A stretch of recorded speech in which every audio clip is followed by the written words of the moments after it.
ಆಯ್ತು. ಈಗ ಮಾನ್ಯ ಮುಖ್ಯಮಂತ್ರಿ ಮಾತಾಡಲಿ. ಖರೆ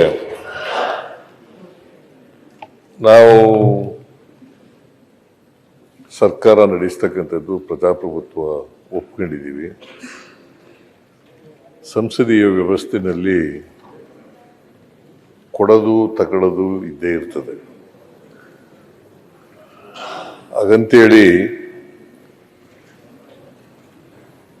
ಸಭಾನಾಯಕರು ಮಾತಾಡುವಾಗಲಿ ವಿರೋಧ ಪಕ್ಷದ ನಾಯಕರಾಗಿ ಮಾತಾಡೋದಾಗಲಿ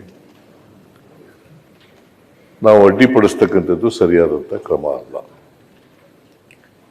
ಇತ್ತೀಚಿನ ದಿನಗಳಲ್ಲಿ ಈ ಸದನದ ಗೌರವ ಕಡಿಮೆ ಆಗ್ತಾ ಇದೆ, ಅಜಯ್ ಚರ್ಚೆಯ ಗುಣಾತ್ಮಕವಾದಂಥ ಚರ್ಚೆ ನಡೀತಾ ಇಲ್ಲ ಅಂತಕ್ಕಂಥ ಅಭಿಪ್ರಾಯ ಸಾರ್ವಜನಿಕರು ವ್ಯಕ್ತಪಡಿಸ್ತಕ್ಕಂಥ ಪರಿಸ್ಥಿತಿನಲ್ಲಿ ನಾವಿದ್ದೇವೆ. ಇದು ಪರಿಸ್ಥಿತಿ. ನಾನು ಹಿಂದಿನದೆಲ್ಲ ಮಾತಾಡಕ್ಕೆ ಹೋಗಲ್ಲ.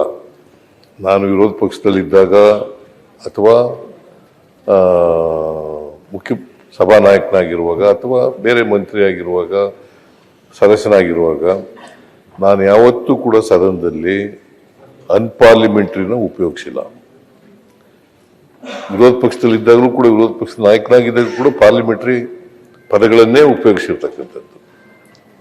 ಆ ಥರ ಅನ್ಪಾರ್ಲಿಮೆಂಟ್ರಿ ಉಪಯೋಗಿಸಿದ್ರೆ ನೀವು ಇದ್ದೀರಿ ಅಥವಾ ಬೇರೆ ಮಂತ್ರಿಗಳಿದ್ದಾರೆ, ಅದು ಇಂಟರ್ಫಿಯರ್ ಆಗ್ತಕ್ಕಂಥದ್ದು ಸಹಜ. ಆದರೆ ಪಾರ್ಲಿಮೆಂಟ್ರಿ ಪದಗಳನ್ನು ಉಪಯೋಗಿಸಿದಾಗ ಅದನ್ನ ಅಡ್ಡಿಪಡಿಸ್ತಕ್ಕಂಥದ್ದು ಸರಿಯಾದಂಥ ಕ್ರಮ ಅಲ್ಲ.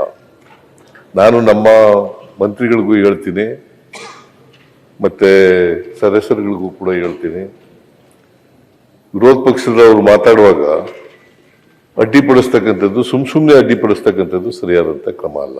ಆಯ್ತು. ಈಗ ಮಾನ್ಯ ಮುಖ್ಯಮಂತ್ರಿ ಮಾತಾಡಲಿ. ಖರೆ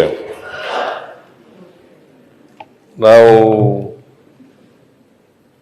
ಸರ್ಕಾರ ನಡೆಸ್ತಕ್ಕಂಥದ್ದು ಪ್ರಜಾಪ್ರಭುತ್ವ ಒಪ್ಕೊಂಡಿದ್ದೀವಿ. ಸಂಸದೀಯ ವ್ಯವಸ್ಥೆಯಲ್ಲಿ ಕೊಡೋದು ತಗೊಳ್ಳೋದು ಇದ್ದೇ ಇರ್ತದೆ. ಹಾಗಂತೇಳಿ ಸಭಾನಾಯಕರು ಮಾತಾಡುವಾಗಲಿ ವಿರೋಧ ಪಕ್ಷದ ನಾಯಕರಾಗಿ ಮಾತಾಡೋದಾಗಲಿ ನಾವು ಅಡ್ಡಿಪಡಿಸ್ತಕ್ಕಂಥದ್ದು ಸರಿಯಾದಂಥ ಕ್ರಮ ಅಲ್ಲ. ಇತ್ತೀಚಿನ ದಿನಗಳಲ್ಲಿ ಈ ಸದನದ ಗೌರವ ಕಡಿಮೆ ಆಗ್ತಾ ಇದೆ, ಅಜಯ್ ಚರ್ಚೆಯ ಗುಣಾತ್ಮಕವಾದಂಥ ಚರ್ಚೆ ನಡೀತಾ ಇಲ್ಲ ಅಂತಕ್ಕಂಥ ಅಭಿಪ್ರಾಯ ಸಾರ್ವಜನಿಕರು ವ್ಯಕ್ತಪಡಿಸ್ತಕ್ಕಂಥ ಪರಿಸ್ಥಿತಿನಲ್ಲಿ ನಾವಿದ್ದೇವೆ. ಇದು ಪರಿಸ್ಥಿತಿ. ನಾನು ಹಿಂದಿನದೆಲ್ಲ ಮಾತಾಡಕ್ಕೆ ಹೋಗಲ್ಲ. ನಾನು ವಿರೋಧ ಪಕ್ಷದಲ್ಲಿದ್ದಾಗ ಅಥವಾ ಮುಖ್ಯ ಸಭಾನಾಯಕನಾಗಿರುವಾಗ ಅಥವಾ ಬೇರೆ ಮಂತ್ರಿ ಆಗಿರುವಾಗ ಸದಸ್ಯನಾಗಿರುವಾಗ ನಾನು ಯಾವತ್ತೂ ಕೂಡ ಸದನದಲ್ಲಿ ಅನ್ಪಾರ್ಲಿಮೆಂಟ್ರಿನ ಉಪಯೋಗಿಸಿಲ್ಲ. ವಿರೋಧ ಪಕ್ಷದಲ್ಲಿದ್ದಾಗಲೂ ಕೂಡ ವಿರೋಧ ಪಕ್ಷದ ನಾಯಕನಾಗಿದ್ದಾಗ ಕೂಡ ಪಾರ್ಲಿಮೆಂಟ್ರಿ ಪದಗಳನ್ನೇ ಉಪಯೋಗಿಸಿರ್ತಕ್ಕಂಥದ್ದು. ಆ ಥರ ಅನ್ಪಾರ್ಲಿಮೆಂಟ್ರಿ ಉಪಯೋಗಿಸಿದ್ರೆ ನೀವು ಇದ್ದೀರಿ ಅಥವಾ ಬೇರೆ ಮಂತ್ರಿಗಳಿದ್ದಾರೆ, ಅದು ಇಂಟರ್ಫಿಯರ್ ಆಗ್ತಕ್ಕಂಥದ್ದು ಸಹಜ. ಆದರೆ ಪಾರ್ಲಿಮೆಂಟ್ರಿ ಪದಗಳನ್ನು ಉಪಯೋಗಿಸಿದಾಗ ಅದನ್ನ